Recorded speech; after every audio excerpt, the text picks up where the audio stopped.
Dajjal. Dajjal ini lahir di Samirah dan dia diberi nama Samiri karena lahir di Samirah. Nah, kenapa disebut Samiri? Karena lahir di Samirah. Dia lahir 100 tahun sebelum Nabi Musa diutus. Dan Allah Subhanahu wa taala memberikan kelebihan kepadanya. Pertama, dia diberikan umur panjang.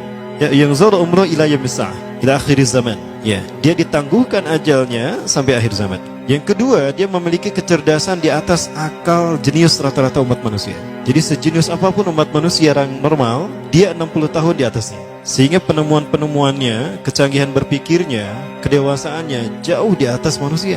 Rata-rata manusia normal. Yang ketiga, dia memiliki kemampuan sihir yang luar biasa. Apapun sihir yang selama ini kita saksikan, tidak ada yang mampu mengalahkan sihir dia. Sehingga saking luar biasa sihir yang dia miliki, seolah-olah orang mengenalnya selevel dengan Tuhan. Karena apapun yang semestinya menjadi perbuatan Tuhan, Dajjal bisa melakukannya. Nah, ini saking hebatnya sihir Dajjal. Nah, nasab kelahirannya adalah nasab yang aneh para Allah. Dia lahir dari termasuk Bani Israel. Bani Israel ini keturunan Nabi Yakub. Yakub itu gelarnya Israel. Keturunannya disebut Bani Israel. Dari Yehuda. Yehuda ini adalah anak laki-laki dari istri pertama Nabi Yakub alaihissalam. Nabi Yakub istrinya 4. Yang pertama bernama Ya'la. Dari Ya'la ini melahirkan 6 orang. Salah satunya bernama Yehuda dan Lewi. Lewi melahirkan Nabi Musa alaihissalam. Yehuda melahirkan bangsa yang kita kenal Yahudi. Salah satunya Yehuda ini melahirkan generasi yang pada akhirnya melahirkan Samiri. Ya, kalau Rahil istri yang kedua, dan ini istri yang paling dicintai oleh Nabi Yakub, melahirkan 2 anak, Bunyamin dan Nabi Yusuf. Nabi Yusuf dan Bunyamin. Yang lainnya juga sama melahirkan 2 anak. Kahit dari Ya'la melahirkan 2 anak, Dam dan Naftali. Ya. Anak tertua dari Nabi Yakub dari istri pertama bernama Raubin. Nah, dari Yehuda inilah lahir Samiri. Nah, ayah dan ibunya, kakek dan nenek Samiri ini adalah para penyembah berhala.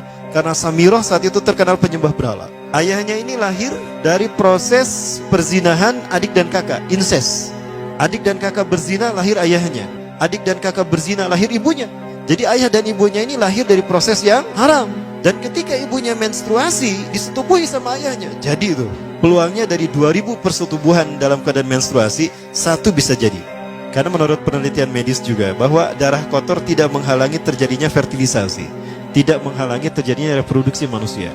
Jadi tetap pembuahan ovum oleh sperma bisa terjadi walaupun ada dalam medium darah kotor, menstruasi. Nah, ketika itulah hamil dan lahirlah Samiri. Rasulullah SAW menyebutkan dalam Musnad Imam Ahmad, ayah dan ibu Dajjal ini melewati perkawinannya selama 30 tahun tanpa melahirkan seorang anak pun. Dan di tahun ke-30 pernikahannya melahirkan Dajjal, melahirkan Samiri. Kelahirannya ini akan menjadi petaka bagi kedua orang tuanya. Dia adalah orang yang paling sedikit manfaatnya dan paling banyak keburukannya bagi manusia, terutama bagi kedua orang tuanya. Bahkan ketika dia lahir, alam semesta menolak kelahirannya. Dordar gelap, hujan badai, petir, itu terjadi di malam di mana Samiri dilahirkan. Seolah-olah alam menolak kehadirannya. Nah, sejak lahir sampai usia 5 tahun dia tidak netek sama ibunya. Kebayang, 5 tahun air susu ASI tidak ditetekkan. Itu yang menyebabkan terjadinya kanker payudara. Maka ibunya pun meninggal gara-gara kanker payudara ini. Nah, ibunya meninggal gara-gara itu. Terbukti apa yang disampaikan Rasulullah. Kelahirannya menjadi petaka bagi kedua orang tuanya. Begitu pula ayahnya, maka ayahnya menjadi single parent.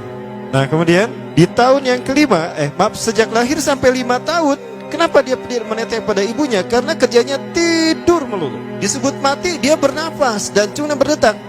Disebut hidup, dia tidak bergerak. Antara hidup dan mati, la yamutu wa la yahya. Nah, maka di usia ke-5 tahun, nah ini terjadi peristiwa yang menarik. Apa itu? Samiri bangun dari tidurnya di tengah malam dan tidak ada orang yang menyadari Samiri bangun. Dia merangkak dan pindah ke berhala yang terbesar. Nah, dia pindah ke pangkuan berhala terbesar, tidur di sana. Dan ternyata ketika berada di berhala terbesar tadi, ya buang air kecil dan buang air besar. Besoknya itu adalah hari pemujaan kepada dewa-dewa mereka, bangsa Samirah.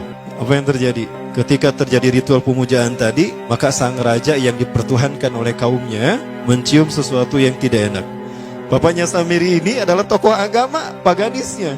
Pas dilihat, kaget sang raja. Ternyata itu pesing berasal dari pantatnya si Samiri yang ada di pangkuan berhala terbesar. Marah murka tuh sang raja.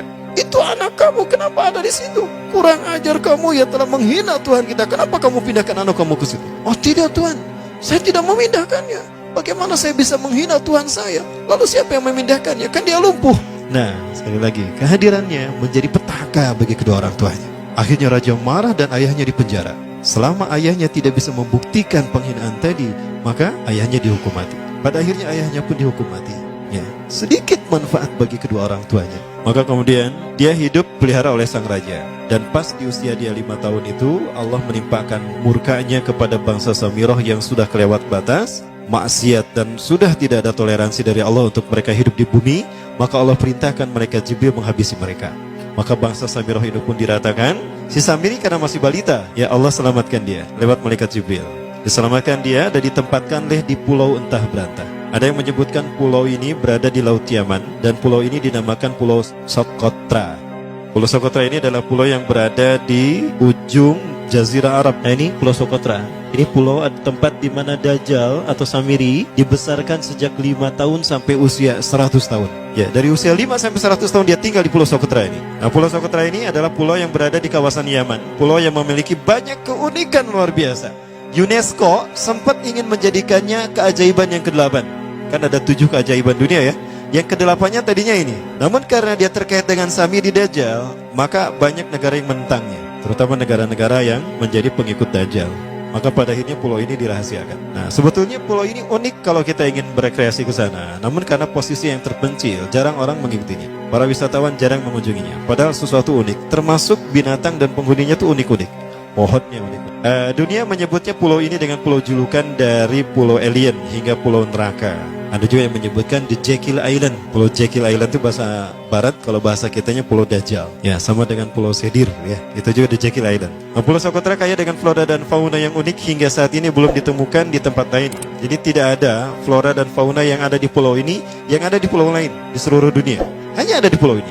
Makanya di pulau inilah Allah ciptakan satu binatang yang unik juga, yang disebut dengan jasasa. Jasasa, binatang jasasa itu artinya mata-mata. Tajassa yatajassu tajassusan wa jasasatan, artinya pemata-mata, spy. Binatang ini bertumbuh besar, tahmatun kabirah tughatti jismaha asy-sya'ar hatta la nastati an nafariqa ayna wajhu wa ayna dubru. Tubuhnya besar, dipenuhi dengan bulu, sehingga saking penuhnya bulu kita tidak bisa membedakan mana dubur mana wajah. Yang menghadap itulah wajah. Baik, karena itu pulau ini pernah dilacalonkan sebagai salah satu dari 7 keajaiban dunia yang baru ya. Nah baik, ini contohnya nih, saya perlihatkan keajaiban dan keunikan. Ini adalah padang pasir di Pulau Socotra. Ini burung, salah satu jenis burung yang bisa kita jumpai di Socotra. Dan ini kepiting unik, kepiting Pulau Socotra. Aneh ya, kepitingnya seperti itu. Ini laba-laba langka di Socotra, mirip tarantula. Dan ini pohon darah naga yang ada di Pulau Socotra juga. Nah, ini salah satu jenis pohon Dorstenia Socotra. Dan ini juga pohon yang lain, pohon Dendrocysaios Socotra. Ya, saya sebutkan lagi ya. Nah, ketika di pulau itu, sebelum bertemu dengan Nabi Musa, Samiri di pulau itu yang hanya tinggal dengan seekor binatang jasasa. Binatang jasasa ini memberikan beberapa hal kepada si Samiri ya. Allah Azza wa Jalla menciptakan binatang berbicara yang bernama jasasa. Dia di mana lahirnya, ajalnya, matinya sama dengan ajal Dajjal. Begitu pula muncul dan menghilangnya. Binatang inilah mengajarkan akidah tauhid kepada Samiri muda. Pelajaran ini kononnya ditulis oleh Jibril alaihissalam dalam bentuk panel-panel atau prasasti. Isi prasastinya panel 1 yang ditulisnya malaikat Jibril, panel 1 itu berisi kalimat la ilaha illallah, tidak ada Tuhan selain Allah. Ini dijelaskan oleh binatang jasasa. Yang kedua, panel kedua berkata Allahu wahid la syarikalah. Allah Maha Esa, tidak ada sekutu bagi Allah. Itu dijelaskan juga oleh binatang jasasa ini. Nah, binatang jasasa ini sekali lagi dia bertubuh besar. Kategorinya adalah kelasnya itu mamalia, genusnya mamalia. Cuma saya tidak tahu nama spesiesnya apa. Pada tahun 2017, akhir dari bulan Agustus di Filipina ditemukan binatang seperti ini. Ciri-ciri binatang ini nyaris sempurna seperti ciri-ciri binatang jasasa yang disebutkan Rasulullah terkait dengan binatang yang memata-matai Dajjal. Tubuhnya penuh dengan bulu. Ini disebutkan dalam surat An-Naml ayat ke-82. Ya, binatang ini seperti ini dan dia tidak pernah jauh dari laut karena dia selalu ingin membasahi tubuhnya dan dia pun makan dari makanan ikan laut. Maka dia tidak pernah jauh dari pantai. Seperti ini. Nah, binatang inilah yang mengajarkan prasasti mengajarkan akidah tauhid kepada Samiri muda. Yang ketiga, engkau diurus oleh Jibril. Karena itu janganlah engkau mengkhianati janjimu dengan Allah. hanya engkau saja di pulau ini. Panel yang kelima, makanlah dan nikmatilah makanan minuman yang menjadi rezeki dari Allah sesuai kehendakmu. Tidurlah sesukamu, tapi sembahlah Allah dalam berbagai keadaanmu dengan tasbih keesaan Allah kepadanya, yaitu dengan melaksanakan solat yang diwajibkan kepadamu. Allah lah sang raja, Allah yang Maha Esa. Dia tidak berayah dan tidak pula mempunyai anak. Allah Tuhan Tuhan yang maha besar dan maha agung. Dialah yang maha raja. Ada 7 panel. Panel yang ke-7 bercerita tentang Nabi Muhammad. Panel yang ke-6 itu bercerita tentang nabi-nabi. Dan khusus panel yang ke-7 cerita tentang Nabi Muhammad. Jadi Dajjal sudah tahu, Samiri sudah tahu bahwa akan diutus Nabi Muhammad di akhir zaman. Dan itu Nabi yang terbaik. Makanya dia iri. Nah, selesai panel ini disampaikan, maka binatang sejasasa berkata, wahai Samiri, saksikanlah aku telah menunaikan innani qad fa'altu ma umirtu min rabbi. Demi Allah, saksikan aku sudah menunaikan apa yang diperintahkan padaku, kata binatang jasasa. Maka sekarang adalah perintah terakhir, yaitu pertanyaan dariku untukmu. Hal tu'minu billah, apakah kau beriman pada Allah? Wa bima unzila ilaih, dan dari apa yang diturunkan kepada nabi-nabinya, kepada Jibril maksudnya. Famadal jawab ya Samiri, apa jawabanmu hai Samiri? Samiri tidak menjawabnya. Lama ditunggu-tunggu, Samiri tidak menjawabnya. Sehingga binatang ini pun pergi dengan menjerit, dengan jeritan yang membuat Samiri ini pekak telinganya. 2 kali lagi datang lagi kembali kepada Samiri dan berkata binatang jasasa, ya Samiri, famadal jawab, hal tu'minu billah, in tu'minu billah fatakunu mu'minan a'jaba imanika ila yaumil qiyamah. Jika kau beriman kepada Allah, maka sungguh kau akan menjadi mukmin yang menakjubkan imannya. Inna ajalaka ukhirat ila akhir zaman. Sesungguhnya ajalmu ditangguhkan sampai akhir zaman. Jika kau beriman pada Allah, engkau akan menjadi mukmin yang menakjubkan. Fa in lam tu'min billah, tapi jika engkau tidak beriman kepada Allah, wa bima unzila ilaih, dan apapun yang diturunkan pada Jibril, innaka minal mal'unina ila yaumil qiyamah, dan kau terkutuk sampai hari kiamat nanti. Tidak juga dijawab. Pergi lagi binatang jasasa tadi sambil memekikkan suara yang pekikan yang keras. Yang ketiga kali yang terakhir dia bertanya kembali. Dan apa jawaban Samiri? Hei jasasa binatang buruk rupa, lihat di pulau ini tidak ada siapapun kecuali engkau dan aku. Dan yakinilah kalau panel ini bukan tentang Allah yang di langit sana, tapi yang disebut Allah itu saya. Hei jasasa, akulah Allah itu. Oh, dia menjerit dengan jeritan yang makin keras. Sampai si Samiri pun menutup kedua telinganya. Sejak saat itulah binatang itu pergi dan berkata, innaka dajjal, innaka dajjal, innaka dajjal. Engkau adalah pendusta, engkau adalah pendusta. Pendusta sampai hilang suaranya. Di saat itulah Samiri mendapatkan gelar Dajjal. Jadi siapa nama asli Dajjal? Samiri. Dajjal artinya Al-Kaza, pendusta, bukan singkatan kadek. Baik, nah sejak saat itulah Samiri keluar dari pulau itu dan dia sudah menyandang gelar Dajjal, pendusta, karena dia mengaku Tuhan. Baik, Iwabillah rahmatullah. Jangan salah, Dajjal kecerdasannya mampu melakukan cloning dan mampu melakukan berbagai macam riset dan eksperimen. Hatta eksperimen yang mengilhami film Hook itu Dajjal bisa melakukan.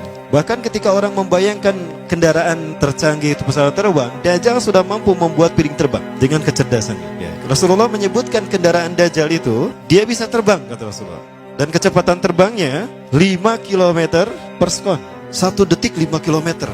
Hanya dengan berkedip-kedip dia berkeliling dunia. Ya. Kecepatan ini diambil dari hadis Rasulullah. Berapa kecepatannya Rasulullah ketika dia terbang di muka bumi? Ya, kendaraan yang dia gunakan itu kecepatan terbangnya seperti awan yang ditiup angin, kata Rasulullah. Dan awan rata-rata ditiup angin itu 5 km per sekon. Dan jarak dari satu telinga ke telinganya, artinya setengah diameter atau diameter kepalanya, keledai yang dia gunakan, Rasul menyebutnya keledai, itu arba'una zira, 40 hasta, 27 meter.